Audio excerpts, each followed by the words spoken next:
What's going on? This is my review for the very first episode of the new Disney Plus series, Loki. Now, Loki has been a part of the MCU for years. He's been in all three Thor movies.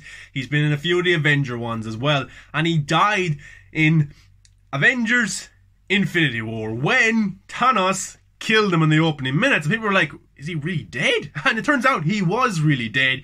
But this Loki here in this brand new show is Loki from 2012, from the very first Avengers, when he tried to take over Earth and he fought the Avengers and was beaten and stuff like that. Because we got to see that scene again in Endgame, where the Avengers went back in time. The Tesseract as well, that's what they were trying to get. Hulk smashed through the door, knocked down Tony Stark, the present Tony Stark. Tesseract fell to Loki's feet. He picked it up and he left. And that's the last time we got to see of Loki. So people were like, oh, he's still alive, but it's just Loki from a different timeline. Look, this episode was very slow. It was called Glorious Purpose. And it's kind of Loki being taken prisoner by the Time Variant kind of corporation or the company who look after time and different timelines and the multiverse, and they try and restore the right timeline to the right place. And Loki is being convicted because he messed with the timeline. He was supposed to be in 2012 and he left then. He went to some planet, so they come and they got him and stuff like that. So basically this episode is just about exploring Loki as a person and all the bad things he's done in his life. And it was interesting because we got to see things. Of course, we got to see Loki do things in Thor: The Dark World or Thor Ragnarok or Infinity War, but the Loki in this show hasn't experienced those things yet because he's from 2012. So it was interesting, he got to look at himself in a different timeline do these things, where he actually was the reason his mother was killed, and he's kind of questioning his own morality and his own kind of the way he acts and the way he kind of treats people. And I thought it was pretty good. Even though it was slow, I thought the dialogue, I thought the interaction between the characters was pretty good, and I enjoyed it. Didn't have much action or anything like that, but I think that will come in the next few episodes, definitely. And Owen Wilson is a welcome addition to the Marvel Cinematic Universe. Look, I love Owen Wilson, I love his movies, I love his comedy style, so to see him join the MCU, not just to be a comedic relief or anything like that, or just there to make joke after joke. He's a pretty serious role in it, and I think it's a nice addition to the Marvel Cinematic Universe, and he fits in perfectly. It's so natural. So for me, it was awesome seeing Owen Wilson in the MCU interact with Loki, because he's kind of like a cop for this Time Variant organization. No, he looks after certain things got to do with time. He's investigating these kind of murders that are happening as well. People that work in his company are being killed off one by one. They reference like 6 of these attacks in the last 7 days. So it's happening in different timelines. You know, back in the 1800s, it's happening in different planets, stuff like that. And he's investigating it to try and find this person who we later find out in the episode that it's Loki that they're hunting. And that was a kind of a questionable moment. They were like, what, Loki was bad in a different timeline? So that's basically what they're going for. I think it's going to be Lady Loki. I think there's a female version of Loki is going to appear, so maybe that's who they're hunting. I'm not too sure, maybe I'm wrong, but that's just a guess from me so far. And it looks like that Owen Wilson wants the help of Loki to track down this person, because it looks like that Loki's going to be more of an anti-hero in this show. He's not going to be a villain. But in Ragnarok, he was an anti-villain, and he ended up being good in Infinity War before Thanos killed him. He tried to stop Thanos and stuff like that. So he already was kind of an anti-hero, but in this show, it looks like he's exploring how he is as a person and how he acts towards people and how he treats people. So I like that. It's a different kind of look at it. This show, it's shot like a movie. It feels like a movie. WandaVision was the sitcom element to it. We didn't really get big visual effects until maybe the last episode. Stuff like that. And then Falcon and the Winter Soldier, I actually really liked that show. I thought it was really well done, but it still felt like a TV show, a TV series. But these are high budget shows.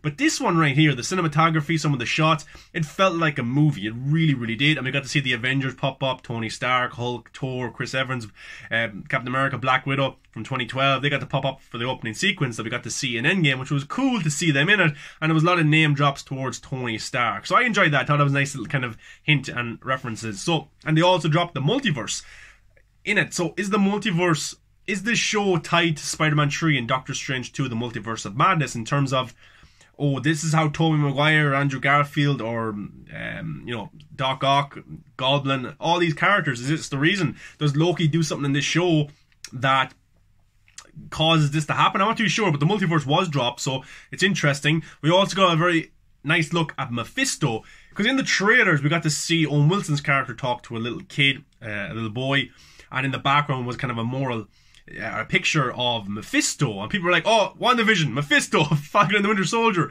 Mephisto, you know, we're all thinking Mephisto, but it looks like that Mephisto might be a character in this show, or might be hinted at, because like my theory for a long time has been that Mephisto wants children. He wants to control children some way, maybe give them power so he builds his own army. I don't know if that's true, just kind of a theory as well, but it was cool to see that character kind of be referenced here without being name dropped or anything like that. So it'd be interesting to see if that comes back later on in the show, or maybe it's setting up things for an MCU movie down the line. I'm not too sure, but overall, I thought the show was pretty good. I enjoyed it. People were kind of complaining that it's a little bit slow.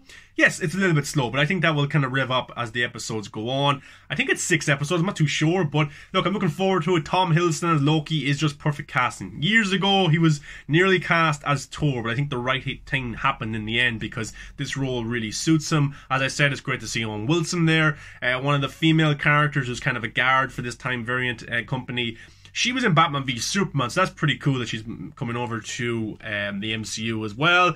Look, will we get to see more kind of cameos from different characters? I don't know. We don't really have to. I think I'm just liking the vibe of it right now of Owen Wilson, who's playing Mobius. We've got Loki there as well. Also, Tara Strong, who does the voice for Harley Quinn and loads of games and movies and stuff like that. She's doing the voice for Miss Minute, which was this animated character that kind of explained what the Time Variant Company is, the multiverses, the different timelines, the timeline war and stuff like that. That's all interesting stuff. A little bit complicated as well, but I thought it was nice to kind of see it. You know, it might be a little bit complicated for average audiences who are just watching this to watch it, but for us kind of diehard fans, it's really good to delve into that. Also, we kind of got something interesting about Loki, that he was there's this famous kind of man in history, something Cooper. It's where he hijacked a plane. He said he had a bomb, he wanted money, or he would let the bomb off, and then he jumps out of the plane with the money, but nobody has ever seen him again in history. Nobody knows where this Cooper character left.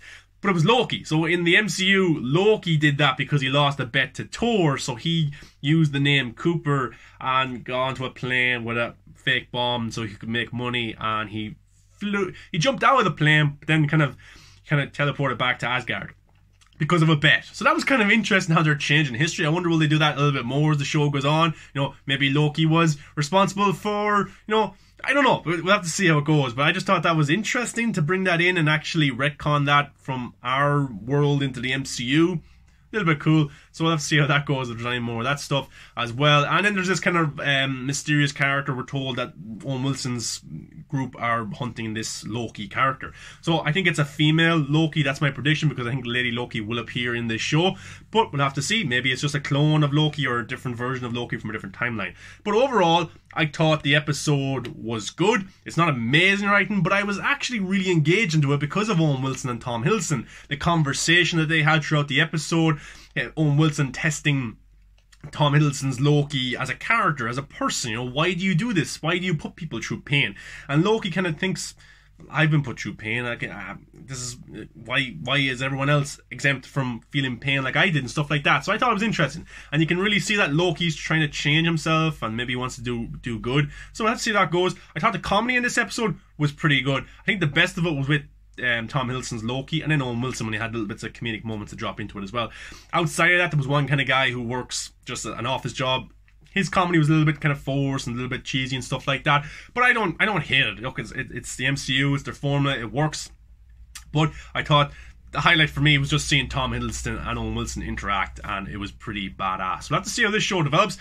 Solid first episode. Let's see how episode 2 goes. I know some critics got to see the first 2 episodes. A little bit jealous, but I'm told it kind of revs up and it kind of gets a little bit more action packed and stuff like that. So judging by the trailer, there's a lot more action to come, and it looks like these guys are having an absolute ball in the role. But guys, have you seen Loki? The very first episode. It's on Disney Plus right now.